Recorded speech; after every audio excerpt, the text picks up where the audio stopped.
अब चारों युगों में ये समय है कलयुग का, जिसमें मोक्ष मार्ग खुलता है और कंप्लीट स्पिरिचुअल नॉलेज बताया जाता है उस परमात्मा की आज्ञा से, और पूर्ण रूप से सारी विधि सुचारू रूप से आपको सब साधनाएं प्रदान की जाएंगी।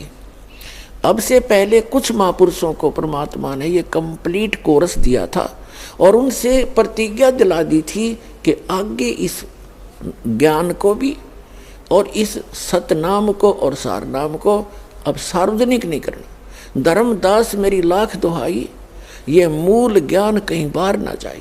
मूल ज्ञान बाहर जो पढ़ी या बिचली पीढ़ी हंस नहीं तरी, ये बिचली पीढ़ी आप हो। अब प्रथम चरण कलयुग का परमात्मा आए थे, सारा ज्ञान बता के सुरक्षित करके दर गए और गवाह बना गए कि मैं कबीर इज गॉड।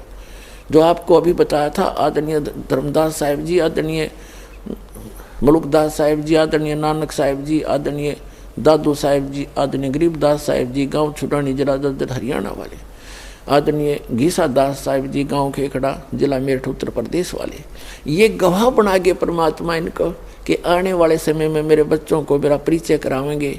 और उन्होंने एफिडेविट बना दिए उन महापुरुषों ने अपनी अमृतवाणी में कि धानक रूप रहा करतार, हम सुल्तानी नानक तारे, दादू को उपदेश दिया, जात जुलाहा भेद नहीं पाया, काशी माए कबीर हुआ। गरीबदास जी ने कहा है अनंत कोट ब्रह्मांड का एक रति निवार, और सतगुरु पुरुष कबीर हैं ये कुल के सिरजनार। जिन मुझको निज नाम दिया सोए सतगुरु हमार, दादू दूसरा कोई नहीं ये कबीर सिरजनहार। तो ये गवाही देकर चले गए वो महापुरुष कि काशी वाला धानक जिसको तुम जुलाहा कह करके, ये कवि कह करके उसकी फाइल को बंद करके बैठे हो, बच्चों फिर खोलो इसको, ये तो लाल है, तुम कौड़ी समझ बैठे और कौड़ियों को तुमने लाल मान रखा है, अब इस लाल को ग्रहण करो। तो प्रथम चरण में आके वो परमात्मा स्वयं सब ज्ञान दे गए और उनको मालूम था कि काल ने कहा था कि तेरे नाम पे 12 नकली पंथ चलाऊंगा।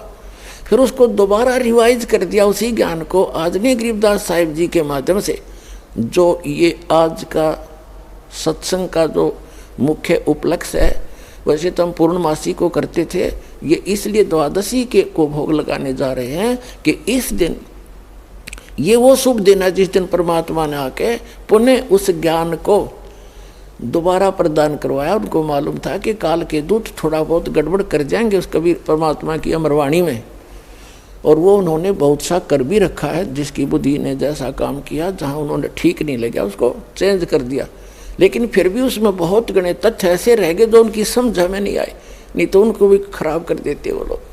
तो उस कबीर सागर से मिलकर और साथ में गरीबदास जी के परमाणु से सब कुछ मिला करके निष्कर्ष दास ने आपके रूबरू कर दिया इन सत्संगों के माध्यम से। अपने आत्माओं जैसे वन है, वन जंगल, अब उसमें ऐसी अनमोल जड़ी बूटियां हैं, आम व्यक्ति वहीं घूमता रहता, उनको ठोकर मारता रहता, पता नहीं। तो ये सदग्रंथ जो हैं ये वन है, और वेद को पता होता है किस जड़ी के पत्ते लेने हैं और किसके फल लेने हैं, किसके फूल तोड़ने हैं जो औषधि बन जा। तो इस दास को परमात्मा ने आध्यात्मिक वैद बना दिया और इन सदग्रंथों से निकाल लिए वो किसी के पत्ते, किसी के फल, किसी के फूल, किसी की जड़ से, तो वो बनाकर एक जड़ी आपको दे दी जो भगवान ने पहले ही बता रखी थी कि ये मिलाने से ऐसे जड़ी बनती है। तो प्रथम जड़ी आपको दे रखी है 7 औषधि मिला के, दूसरी केवल 2 से ही काम करेगी, क्योंकि प्रत्येक औषधि का अकेली का कुछ अन्य गुण होता है और उसमें मिक्स बनाकर चूर्ण बना दिया जाए तो उसका कुछ अन्य गुण होता है, और केवल 2 को मिलाकर प्रयोग किया जाए उसका अन्य गुण होता है। और ऐसे इन मंत्रों के आप लाभ समझना जो दास ने आपको प्रदान किए हैं, भगवान के दिए हुए हैं। तो जो प्रसंग चल रहा है उसी को क्लियर करते हैं कि ये जो बीच की पीढ़ी है, परमात्मा ने धर्मदास जी से कहा था, धर्मदास मेरी लाख दुहाई, और ये सार नाम कहीं बाहर ना जाई, सार नाम बाहर जो पड़ी ही बिचली पीढ़ी हंसनी तरही, और सार नाम और ये मूल ज्ञान तब तक छुपाई जब तक ये 12 पंथ ना मिट जाए। काल ने कहा था कि 12 पंथ करूं मैं साजा, नाम तुम्हारा ले करूं आवाजा। 12 पंथ नाम जो ले ही, वो मेरे मुख में आन समोई। जाओ जोग जीत संसारा, जीव न माने कहा तुम्हारा। जीव तुम्हारा कहा न माने, हमरी ओढ़ हो बाद बखाने। जीव तुम्हारा कहा न माने, हमरी ओढ़ हो बाद बखाने। ऐसा ज्ञान दे दूंगा, काल ने कहा था कि जब तक वो कलयुग आवेगा, पिछली पीढ़ी का समय, उससे पहले तेरे नाम से, कबीर नाम से 12 पंथ चलाऊंगा और अनेक पंथ चलाऊं, या विद जीवों को भरमाऊं। और जाओ जोगजीत संसारा, परमात्मा अपने पुत्र जोगजीत के रूप में आए थे, वो पहचान नहीं सका ये। और जाओ जोगजीत संसारा, जीव न माने कहा तुम्हारा। उनको ऐसा अज्ञान से ठोक दूंगा जब कलयुग शुरू होगा, जब तुम्हारा आने का समय होगा, उससे पहले इतना रंग दूंगा। और अनेक पंथ चलाऊं, या विद जीवों को भरमाऊं। ये राधा स्वामी पंथ, दंदन सतगुरु पंथ, यो जय गुरुदेव पंथ, विनोद वाला, बिहाणी वाला, ताराचंद वाला पंथ, ठाकुर जी वाला पंथ, ये कृपाल वाला पंथ, ये सारी एक कुएं का पानी है।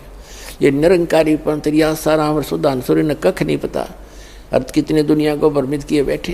काल ने कहा था कि इस प्रकार सब इन जीवों को भ्रमित कर दूंगा और फिर बेशक चले जाना, या आपका हंस कोई भेजो। परमात्मा ने कहा था जब कलयुग 5500 वर्ष बीत जाएगा, तब मैं अपना अंश पठाऊंगा। उन्होंने खुद भी कहा कि मैं आऊंगा, वो खुद ना आए तो दास भेज दिया। फिर परमात्मा ने कहा कि जब कलयुग 5500 वर्ष बीत जाएगा, उस समय पूरी पृथ्वी, मेरे बच्चे पृथ्वी के ऊपर जितने भी प्राणी हैं, सभी इस सतनाम को प्राप्त करके मोक्ष प्राप्ति करेंगे, कंप्लीट कोर्स प्राप्त करके। जितने जीव जहान, हिंदू मुसलमान और जितने जीव जहान, तब तक सिख धर्म का तो उत्थान नहीं हुआ था और ईसाई धर्म यहाँ था नहीं, मुसलमान और हिंदू धर्म ही थे।